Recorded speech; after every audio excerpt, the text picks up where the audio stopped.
Thank you all so much for tuning into this special edition of Love Dripping from the Walls.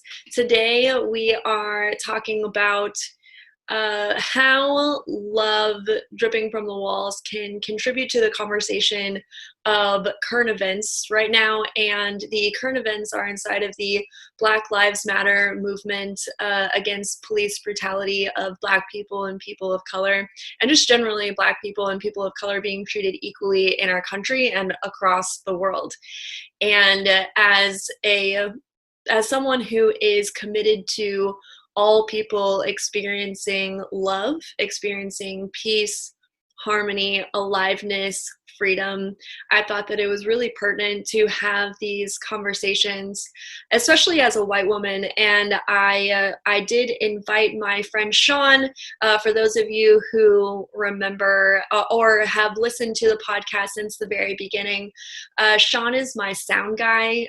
During the pandemic, he hasn't been my sound guy because we haven't been able to get together, but Shaun has been my sound guy in the past, and we've had some amazing conversations. You can reference episode 2 and episode 3, and he's also on another episode in the first season as well. And so I invited Shaun back on because Shaun has been someone who has had an interesting past as far as his relationship with the police. And also he has been in the military, so that has been something that's played as a factor in his life as well. And Shaun is a white male who is in the conversation of equality, justice. He does a lot of work with gender equality, but he definitely has a lot to say as far as how him as a white male can contribute to and raise up the voices of people in the Black community and people of color, instead of so using his privilege in a way that is productive, and that recognizes that there is a inequality currently that needs to be corrected. And what can we do to heal? What can we do to come from love? What can we do to come from compassion? So that's what this conversation is about today, and I hope that you enjoy it, and I hope that you get a lot out of it. I encourage you that if it is something that speaks to your heart, if it's something that you think that other people in your life need to hear, I please encourage you to share it with a friend, share it with a family member, share it with a colleague, anybody that comes to your mind that you think would benefit from having this type of conversation. Please, please, please share the love. And I love you all. Thanks for listening. And here we go.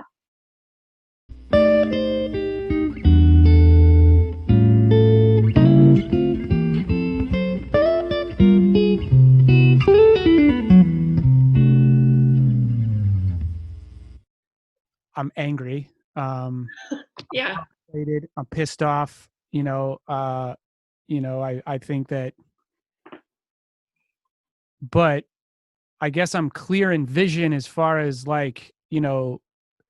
one, kind of doing what needs to get done, Mm-hmm. and being kind of steadfast in my voice, I guess is something. I don't know that. Yeah. I don't know that I just want to say good, because I don't know that the climate and the attitude is not one of good. But I think it's I'm hopeful that the pain and the anguish and the incredible amounts of trauma that people are facing, both firsthand and secondhand, is going to be the catalyst for the change that needs to happen. So I'm hopeful, but still fucking pissed off and angry, and just continuing to fight. Yeah. Yeah. Well, I saw that you put I already hit record, by the way. Cool. Well, hello. Huh? I said, well, hello. All right. Hello. So this is Shaun. This is Shaun, everyone. And for those of you who listened to season 1, Shaun was in episode 2 and 3, right? 2, 3, and like 7 or something like that. And we talked about the orgasm crisis. Yeah, yeah, yeah. And Back when that was the most pressing issue at hand was getting, you know, there's a lot has changed. We recorded that last summer. yep, yep, yep. And so, yeah, a lot has changed. So, for those of you who have listened to season one and I talk about Shaun, my sound guy, this is Shaun. He's not really my sound guy anymore because, COVID. That's COVID. Yeah. But I'm proud of you because you have absolutely spread your wings and flown. And so I'm so happy to see that you have, I mean, it was undoubted, but you've taken the passion that you've had and you've just made it work through all of the chaos and uncertainty and just the isolation, and your voice and what you're putting together is absolutely necessary. And so I'm very, very happy that you have continued to persevere through it all. So thank you.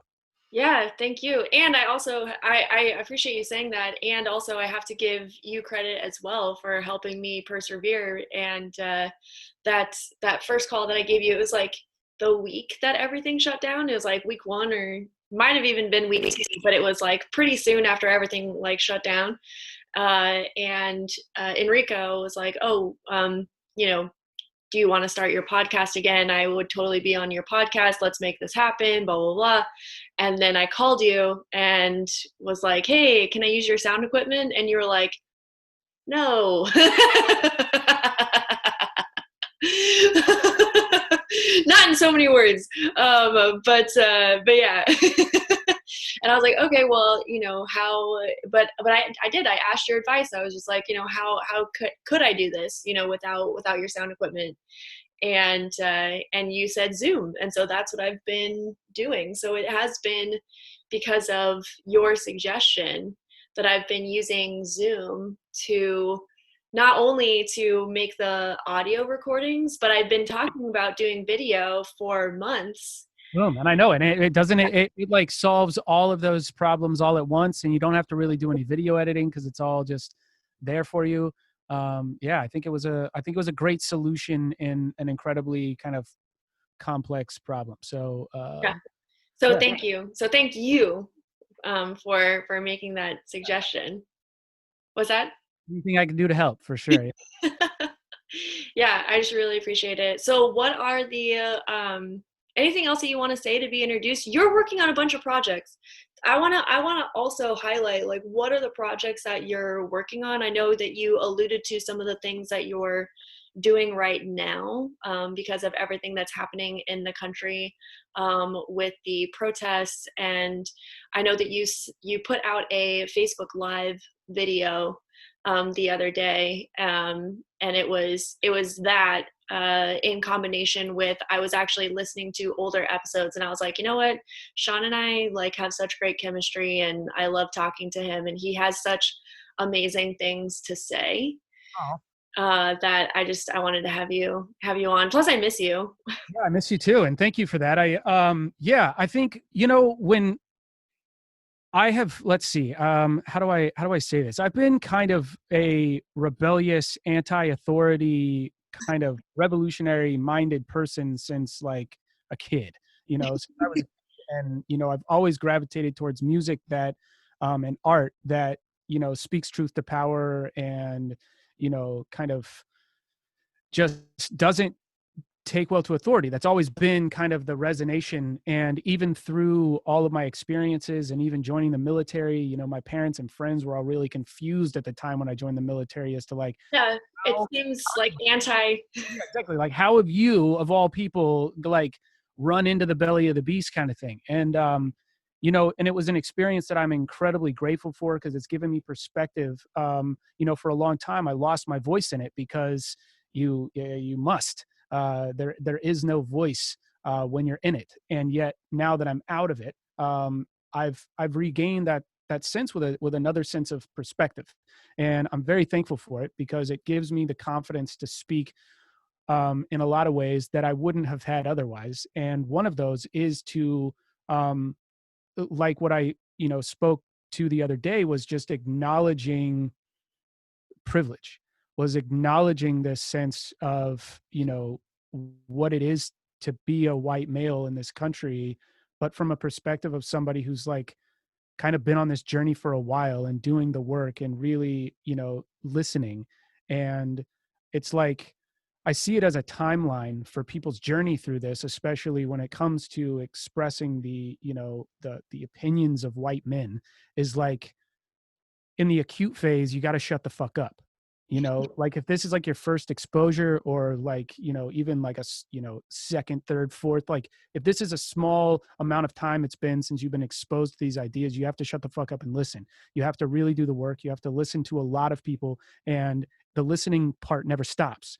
And, I continue to listen always first, before I really speak about any issue. And I just felt compelled to share some of the kind of analyzations that I've been doing in my own self reflection about looking at my life and going, how have some of those experiences, all of the experiences since childhood, like how would those have been different had I been a member of the Black community? Had I been a person of color, like, and lived those exact same experiences, how would that situation have been different? And I think that, just to kind of update your listeners, because I'm sure that most of them didn't listen to what I had posted on Facebook. I just told a story about when I was in college. I was, kind of hanging out at this person's apartment who was the president of a fraternity. And one night we were just hanging out. There was like six of us, and there was always people in and out of his apartment because I knew at the time that he was kind of just like what I thought he was hooking up like the small kind of community with weed. I thought he was just a weed hookup for kind of the fraternity and like kind of the close proximity to that. Sure. And, Sure. uh, what I come to find out when I was there that night, I was just hanging out. We were playing dominoes and drinking beer and just kind of doing the college life thing. There wasn't really anything important going on. All of Hmm. a sudden, there was a knock at the door, which wasn't strange. His girlfriend gets up, goes to open the door, and all of a sudden, our night was completely interrupted by about 25 DEA agents with drug dogs and the whole, the whole nine. They just stormed in, and it was like game over. And what I did in kind of understanding that moment was look back and analyze that through the lens of how would that night have been different? Like, how was I treated that night? And how would it have been different had I been a member of the Black community? Because it's one of the largest examples. I mean, there is a lot of tons of small examples and things, but this is one of the large examples in my life where I know that had I been a member of the Black community, my life would have been changed forever. In really, really bad ways, because um and the situation was that was really obvious to me was they came in, and I kind of asked a bunch of questions when I was talking about it before. I was like, did they treat me like abusively? Did they like run in and throw me on the ground? No. Like, did they remove my humanity in order to excuse them treating me uh you know incredibly abusively? Like, no. They literally just walked in the apartment, walked up to me and asked me for my ID. I gave them my ID. They asked me if I had any illegal drugs on me. I said no. They didn't search me. Dang. They checked my ID, ran it through the system or whatever, came back, handed me my ID, and then told me I was free to go. And that situation was so obvious. Even at the time, I think I kind of picked up on like, whoa, that was something was fucking weird about that. Like, I'm very grateful. Don't get me wrong. I'm grateful that that situation didn't ruin my life, but it's hard to not look back at that and feel like pissed off that so many of the Black and, brown communities don't experience that type of benefit or that type of like Treatment, even. that's just like, you treated me like a human being even though there was criminal activity going on, and it was your job to kind of enforce laws, and there were people who were doing things that were against those laws, and you had to do a job there, but you still treated me like a human being through the process, even when I was being, kind of a at the time, like, I was silent. My dad told me from early age, like, if you ever get in trouble with the law, because I was always very rebellious, he was like, if you get in trouble, don't say anything. Like, don't mouth off. Don't just like be an asshole because you can be. Like, don't do that at all. Just shut up. Tell them, give them your ID. tell them your social security number, and then say zero, nothing. If they ask you questions, you just look at them, don't smirk, don't smile, just straight face, just boom until till one of your parents gets there or a lawyer or whoever, like don't say anything. So I was just kind of following those guidelines. Right. And yet when I got in the car, I had NWA CD. I put on Fuck the Police. I rolled the windows down. The parking lot was filled with cops and DEA agents, and I turned it up full blast. My stereo system's just like bumping Fuck the Police as I like roll out of the parking lot. And I acknowledge that my attitude towards that situation was one of entitlement, where I knew that I wasn't going to get in trouble. They hadn't done anything to me. And that experience allows me to really reflect on how has that attitude, where did that attitude come from? Like, why did I have that attitude? Mm-hmm. When so many people's lives are destroyed by this kind of abusive authority, who live in fear of losing their lives and have for, hundreds of years. Like, why is it that me as a 19-year-old kid who didn't know any better had this sense of like entitlement to life? Like nothing could have happened to me. I was invincible at that time. I could roll down the window and, play this, song that's incredibly aggressive towards the cops as they just let me go from a life behind bars. Like it was like, why was that? And it made me reflect on a whole bunch of other things throughout my life, that it was just like white privilege is so obvious when you look at it through that lens. Mm-hmm. Like from an early age, my parents weren't brought up fearing the police. They weren't brought up fearing for their life. I wasn't brought up fearing for my life. I was brought up in this idea that, cops are heroes, and we see it through the media, and we all like, it's like the media has this obsession with police officers that, are rebellious against the system and get the job done, and they color outside the lines, and it's like Right. smash in doors and beat up bad guys. And it's like, you never, it's like this conditioning process that no one really ever questions. And it fosters a sense of just this entitlement, because on the screen it's like those cops look like me, and so you feel like, oh well, I'm not a bad guy because everybody is the hero in their own story, no one's the villain. And so you just kind of grow up with a sense. And so I feel like it's an important thing that I can do to add to the conversation after all of the reflection that I've, been able to do throughout my life, and just look back at all these different times and say, how would it have been different, and acknowledge that, and really, help others try and start that process. Cause I think that, you know, Mm-hmm. I think that sometimes, like, I talked about in that little episode too, was that I, for a long time, felt like I kind of lost my voice. Like I had gotten cynical about like, what can one person's voice do in this giant sea of so Right. many issues. And um, I think that one of the things that I can do is just inspire those that are in my circle of influence to at least just stop and reflect. And if they have young kids, have that conversation with them at this point, because it it's going to take a concerted effort over a long period of time to really raise awareness to the point where we have a massive consciousness shift and Yeah. disassemble all of these systems that have been in place for far too long, and rebuild it with a sense of equality and community that represents everything that America is, and everything that the country and globally the world is becoming, in that sense of how just connected we all are. So Yeah. Yeah, and I think that because there's so many things that you can do, and although I think that it is important to, if you're able to, go out to the protests and be someone who is there, because protests work better when there's more people. Like that's just it's part of protest is a numbers game. And there's also just smaller things that you can do as well. Well, and I don't even want to call them smaller things, but other things that you can do as well, like having those conversations with your kids, having those conversations with family members. I was also on a call this past week that was like, if we all just had those conversations with our immediate people, that would, like, all of us doing that would make a really big difference. So even though, you're only having 5 conversations with, your parents or aunts and uncles or cousins or, kids or whoever that be, that if we're all doing that, then that makes a huge difference and a shift. And kind of what you were, one of the things that you said, that like I was never told, I was never talked to,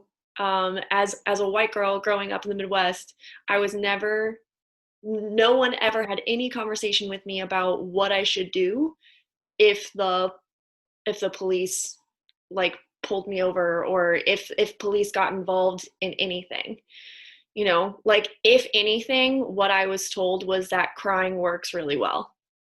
Mm. Like and that's where you get this like white lady tears. But we're told that from a young age, like if you cry, then it'll be okay. Like then people will know that you're like upset, and then they will do whatever is necessary to fix it. Like we're actually taught from a very young age that crying works, and it works really well, and you should just do that and everything will be fine. And literally like that is what I was taught.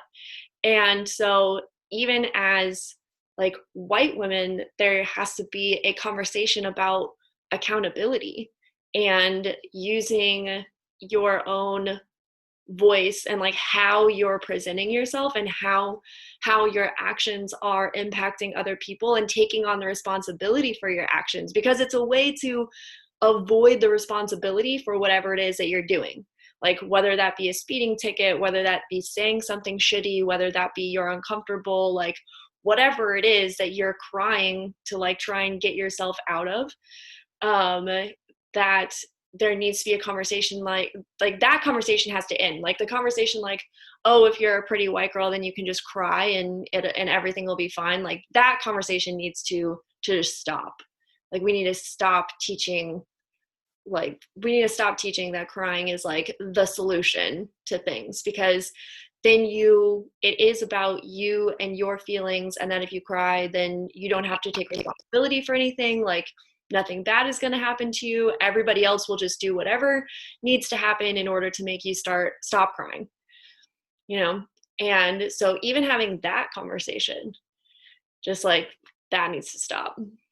Yeah. I mean, I agree that, I think that ties into the idea of, how we're raising kids with emotional intelligence to be able to have, conversations with them at an early age, to where, because it's interesting that particular narrative of, girls crying in front of authority to get out of that, whatever situation they're in, Mhm. is reflective of, on the other side of that, how cops are unable to process and handle emotions only Mhm. this like certain way. So it's like, oh my gosh, here's somebody upset, I'm going to run from it, not make the space for it, not hold them necessarily accountable to what's going on, because ultimately I'm afraid to deal with this emotion, Yeah. right?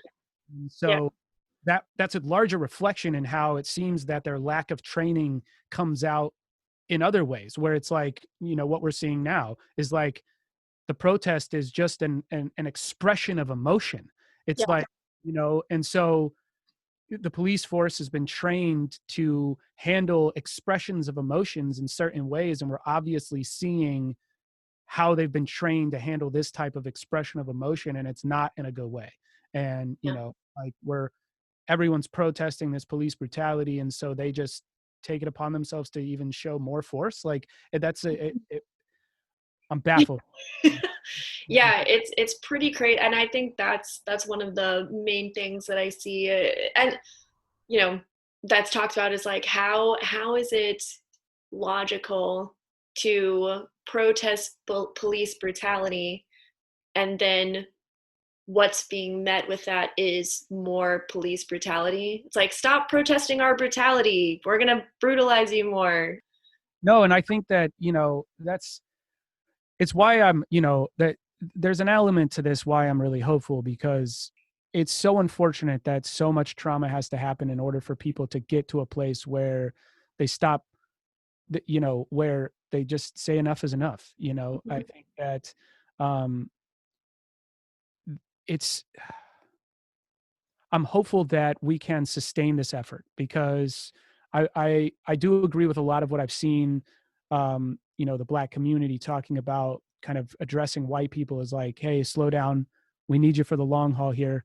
Yeah, We're going to need your sustained effort, not just a social media trend and some sort of like, oh, this is a TikTok challenge. Like it's not that. It's we're going to need your support and your effort and your sustained action for years and years to come because while there may be minor victories up front because authority gets a little tired of being questioned and they go, okay, what can we say to make you shut up and go away? right, Like we can't shut up and go away until all criteria and demands are met, and there are some things that cannot be compromised on, and there are others that may at some point be able to find a compromise, but there are others that just can't. And we just have to pace ourselves here because it's gonna this has been a marathon for hundreds of years, and now you know white yeah. people just getting woke to the subject, so we Yeah, it definitely is a marathon and not a sprint at all. And yeah, I think that it is a discovery. I think that we all want, as humans, that we all want there to be like an answer, you know? Like this is the solution, let's have this be the solution. Now let's work towards that solution. Where with things like dismantling racism and white privilege, there's not like a cookie cutter box, like one size fit all, like this is how you dismantle racism and white privilege. Like it happens in a lot of different ways. It happens inside of conversations. It happens with the willingness of white people to have those conversations. It happens, a lot depending on where you are in that conversation. um, there's different things that need to happen, right? totally. And and as a, not just on an individual level, but on a family level, on a community level, on a societal level, and we're talking about also inside of this is the police, which is an institution inside of America. And like, so that's where you talk about the institutionalized racism. So there's all of these different moving parts, and I think that it's really easy for people to get really overwhelmed, like even really well-intentioned people, like people who are just like, yeah, I agree, I don't want to you know have I want a society where people are equal. I see what's going on and I see that it's not good, but what can I do? Like, I think that there's a lot of overwhelm for people. And for me, I think that it's just taking just starting to take action, like not necessarily worrying about like, is this the biggest, best, most effective action, but it's like, okay, I see that I could read this book, I see that I could watch this movie, I see I could talk to this relative, I see I could start listening to the Black community. And I think that for me, that's been my biggest thing, is like, okay, who can I listen to? And you said it right away at the beginning of the podcast, and I was like, yes, Shaun, yes. Which is listening to people in the Black community, because it's like, okay, this is something that you've never talked about. Like, as white people, it's like, this is something that you've never talked about or thought about or read about or anything like that. I think that the very first place to start is to listen. Like, Yeah. listen to what Black leaders are saying, read books, watch movies, listen, start to see, what has been happening and what is happening right now, and begin to Yeah. educate yourself. I would I think I want to make a distinction too about the listening aspect, because I think that what's really important is for the white community to listen to the experiences of Mm, the Black community. What mm, I want to make a distinction about is not waiting to listen for like a path forward or what actions to take or the education on the issues. mm, Like white people need to be educating other white people about this issue, because it isn't the Black community it's not their responsibility to continue to educate us and Right. educate my community. It's like we need to listen to the Black community and their experiences, and really, amplify their voices when they talk about their experiences, so we can stop the gaslighting that's occurring, that's like trying to minimalize their experiences. But it is, it's on us, you know to turn around and educate ourselves, and then educate our own communities, so that we're not putting the emotional labor on, these communities who are trying to, you know heal from trauma. And I think that, that's a really important distinction that I would just like to, continue to be a voice for, is, is self-education first and foremost, and then at the same time, you know being very diligent about raising your own voice up so that you can help educate those around you, so it doesn't feel like we're just waiting for all the answers to come from the Black community, because we are a part of this solution, as the white community that has compassion and empathy and acknowledges their experiences, and as we learn more and share more. So it's just, I think that's an important step that I think that we in the white community can take, is to take that leadership role for helping educate those around us, um, so that we can, try and help uh, in every way that we can. Yeah.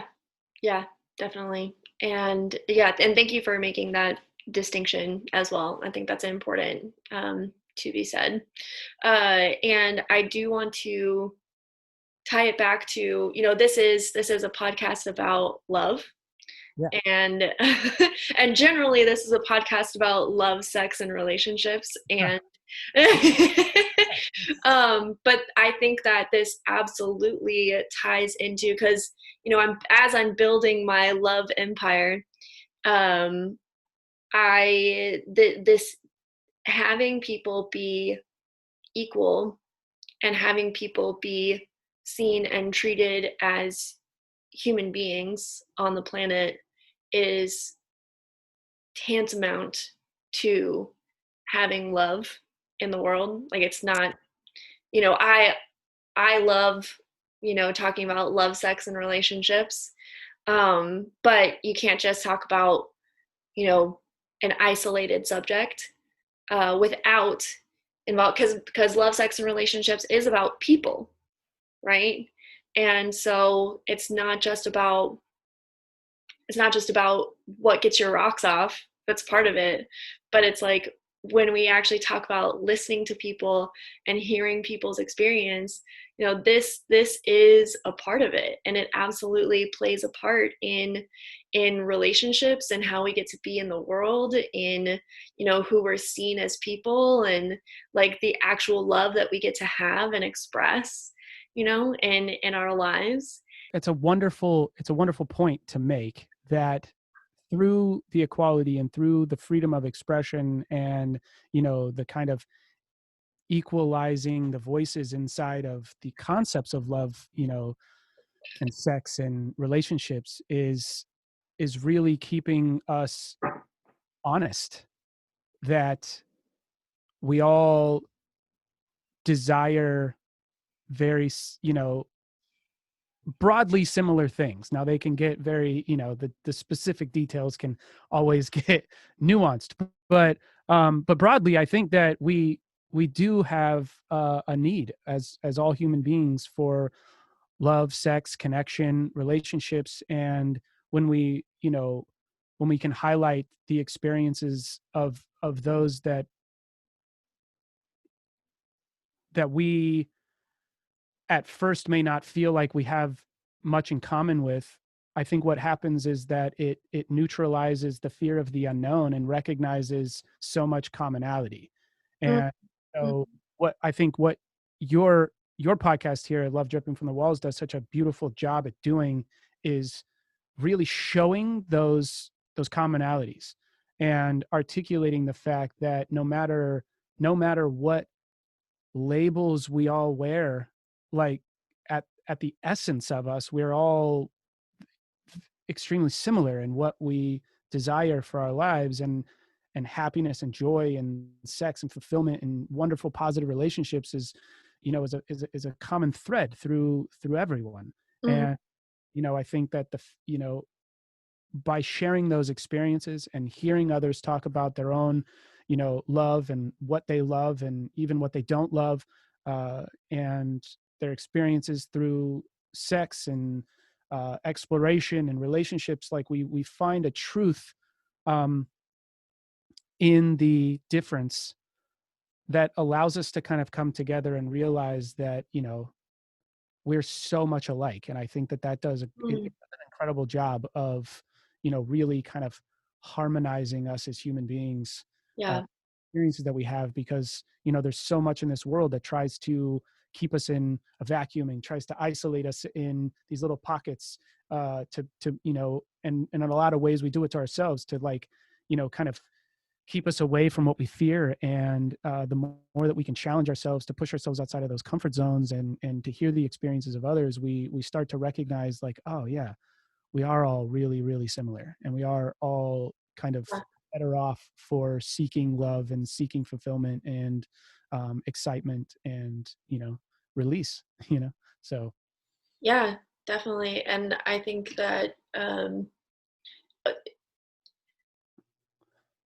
we all do want very similar things, and one of the things that we want is to be heard. And if you boil it down to individual relationships, how we do individual relationships is very much similar to how we do the rest of our lives. Like how you are inside of a romantic relationship, or how you are with your mom or your kids, or your friends, is very, very similar to how you do the rest of your life. If you're prone to interrupting people in your personal relationships, you're probably prone to interrupting people outside of those personal relationships. If you're prone to listening or compassion, that probably radiates out, into the rest of your life. If you're prone to being to staying in the shadows and not speaking up, in your personal relationships, that's probably how you are in the rest of your life. And not, I'm sure that there's cases where that may not be true, where you're very, very different in those areas. But I find that with the amount of people that I have talked to and coached, that holds to be fairly true. mm, And so I think that when we gain courage in our personal relationships to talk about these uncomfortable or difficult subjects, or subjects that are going to um, create create a fight, even in your household, that is the beginning of taking those steps of courage outside of your relationship as well. If you can listen to, notice where you're not listening to your partner, maybe, or notice where you're not listening to the people in your life. If you're someone who is prone to being the first person to speak, this is a skill that listening is definitely a skill that I have had to practice and work on, and continue to notice where I may falter at times in listening, because I'm absolutely someone who is prone to speak. So I'm certainly not leaving myself out of any of this.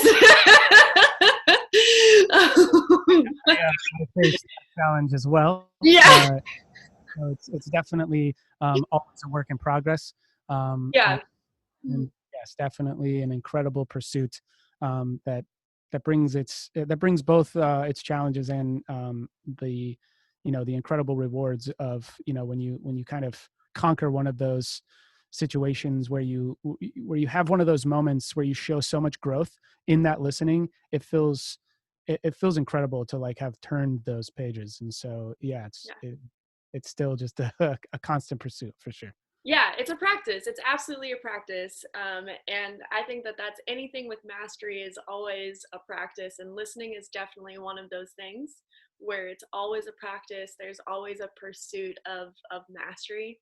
And I noticed for myself this past week in taking my own coaching of listening and where can I take listening to the next level was in this question of, okay, who am I being as an individual, but also who am I being as a business, Mm, right?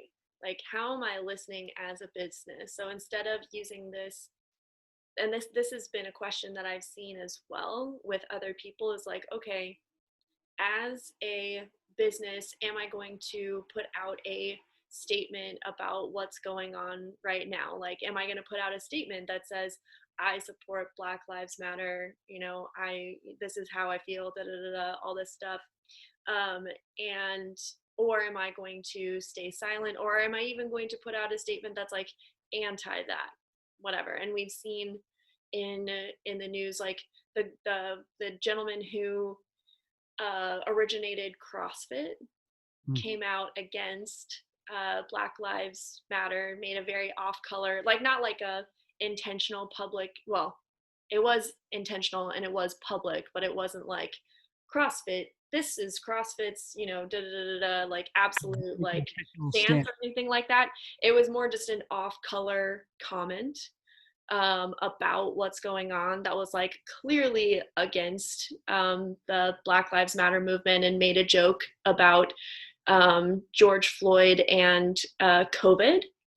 I don't remember exactly what it was, but it basically just like compared George Floyd to like the pandemic and things. It was very off color, and Reebok came out with an official statement that said that they're dropping sponsorships from CrossFit.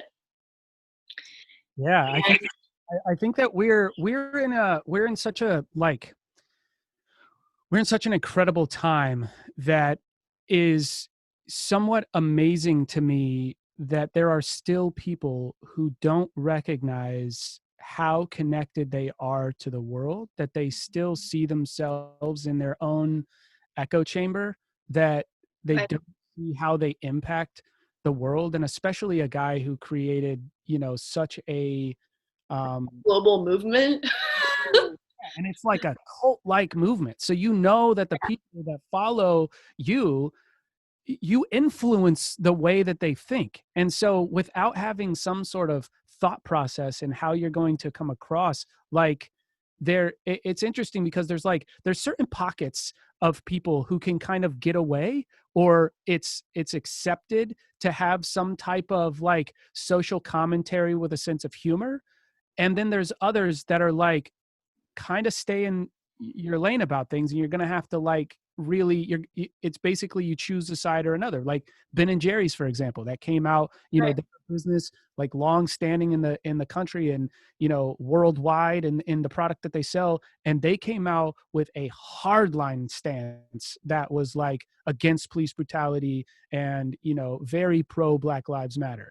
And and that it's an interesting approach when it comes to business, because like I don't know, like I still like I have a master's in marketing, and it's still like I have a weird ideology when it comes to like businesses kind of in a essence kind of newsjacking in a way, where we're in a culture now where it feels like everybody has to have an opinion about something. And if you Yeah. don't have an opinion about it, that means that you're against it or you're for the other side. And so there's this assumption that gets placed on, and there's this pressure that everybody has to include themselves and interject themselves into the conversation. Right. And I think that's a I think that's a dangerous ideology for a lot of people, especially that are in businesses and things like that, where it's like, you know, if you don't know exactly what you're saying, and you can't read the times, and you don't understand the environment, I would say that it'd probably be best to like say nothing, rather than, put your foot in your mouth and say something incredibly stupid and tone deaf. And, because it's not needed. It's really not needed. Like, we don't need to hear from every single business, like how they feel about things. Mm. Like if you come out with a policy, it's like, if you didn't come out with a policy before and you're coming out with one now, it just, I don't know. It just, there's something about it that's like, okay, thank you for being aware. Thank you for joining the conversation. But unless you're going to do more than just make this blanket mission statement because you Mm. want people to know, and you're kind of riding the times, and you're kind of over here like, don't forget about us. Like, unless you're going to join the sustained effort, like, we don't need to hear from you. Like, I don't know, that's my opinion in the sense, because I'm like, that's it's just to me, it just feels like you're just newsjacking. You're playing a marketing game. You're not actually here for the cause. You don't actually really care. Like, those that really care are going to voice it, and they're going to voice it in a way where it's like, oh yeah, those people care. Like, they actually are joining the fight. They're putting their corporate donation dollars behind, matters that, movements that actually matter. They're putting them, they're doing things in the streets. They're being a part of the movement, and they're not just here for the publicity of it all, and like the, ooh, I want to be in the trend, and it was like, I don't know, it's just I may have a wrong take on that one, but I just it's just how I feel about it from a business perspective. It's like, Yeah.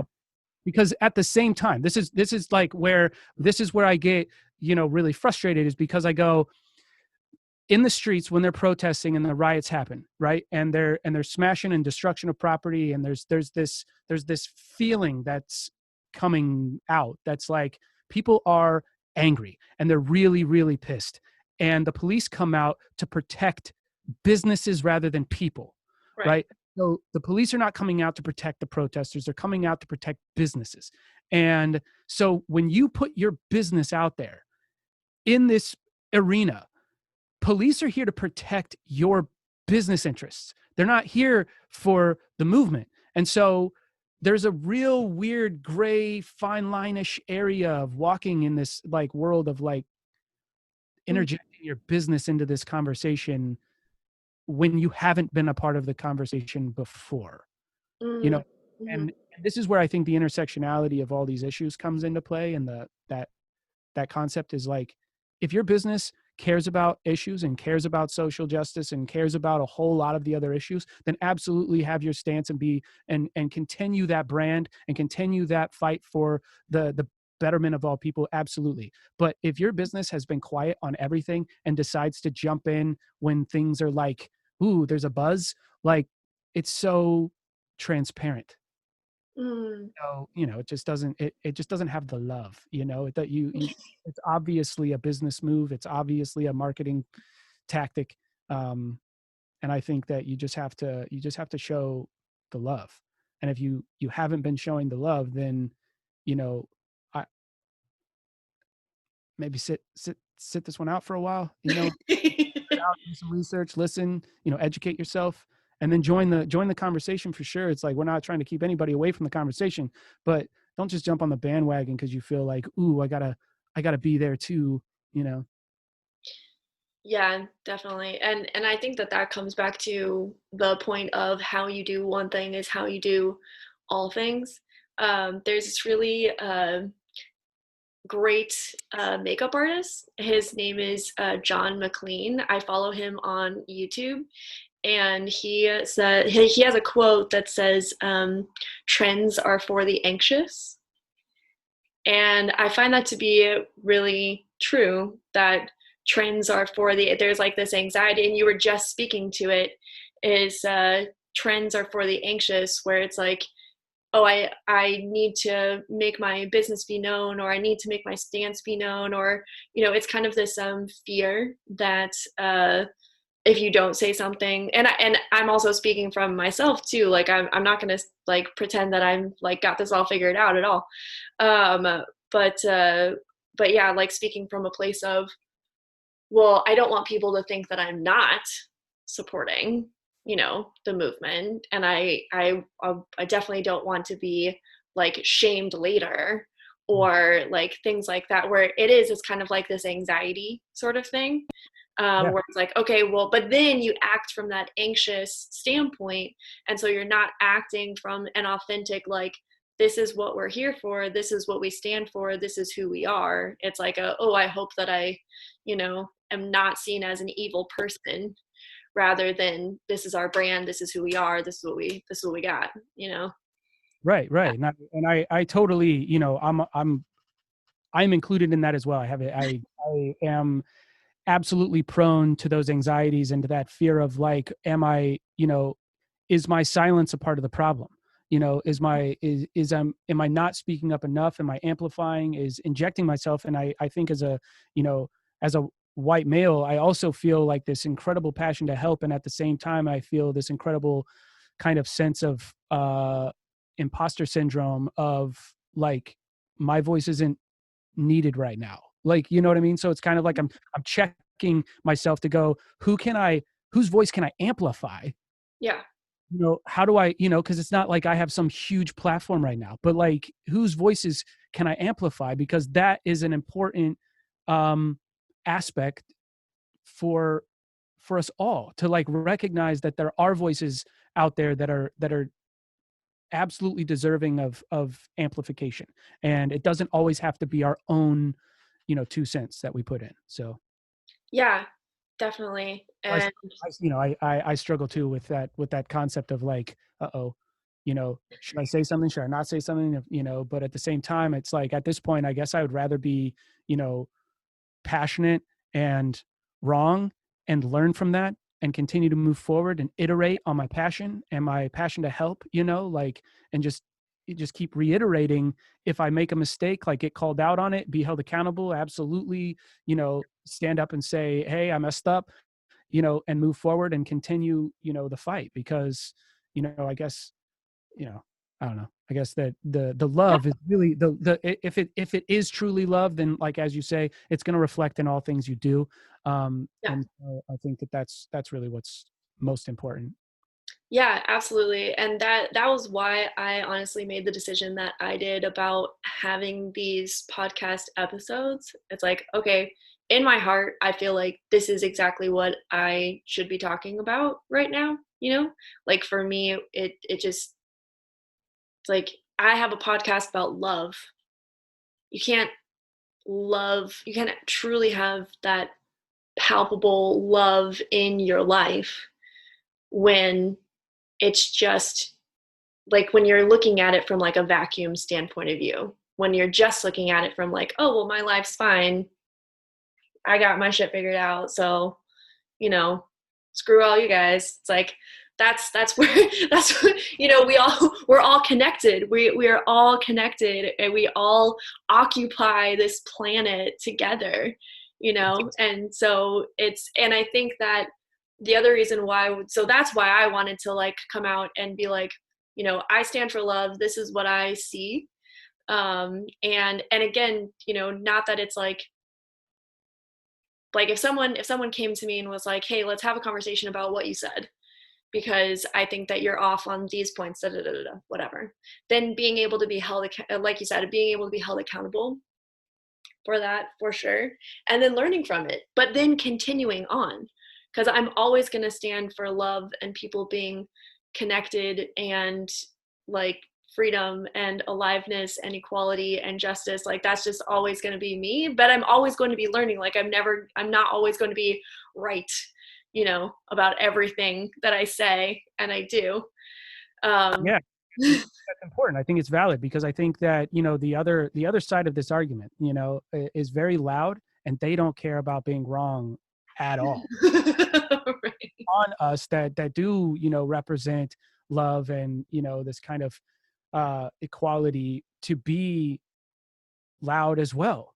Like, we have to be loud about it and not afraid to be wrong, because I think that there's also this trait in people that have love and compassion and empathy for others, that we also have this kind of almost perfectionism aspect where it's like we don't want to be wrong. We don't want to cause, any pain or suffering or anything like that. But it's at the same time, it's like, if we're not putting our voice out there, then what we are allowing is this just sea of, hate and discontent to just continue to just flow. And, we have to kind of be, I think a huge part of love is, boundaries. And so, Yeah. we as the, kind of warriors of light, and so to speak, have to like hold the line. We got to hold the boundaries up and know that it comes from a place of love. And, and hopefully we can get through these times and really make some serious sustainable changes, and kind Yeah. of and also find the moments to rest and relax and recuperate. And and I hope that's a part of people's lives that are even incredibly passionate, and as angry and as volatile as this time can be, to really find time for themselves to continue to enjoy some of the little moments that are coming and passing, because you know there is a balance, and this is a marathon, so we have to take care of ourselves and self-care. And so I saw that I believe it was you that posted the free kind of self-care for people that are on the front lines, which is like Yeah. absolutely necessary. And I love seeing that, because it was just like, yeah, this is so true. It's so true, because in this fight, it's like it can get so disheartening, and it's like we have these moments that feel like, yes, there's major push and there's major victory, but we all know this is a long ass road. Power is not going to give up its grip on power easily.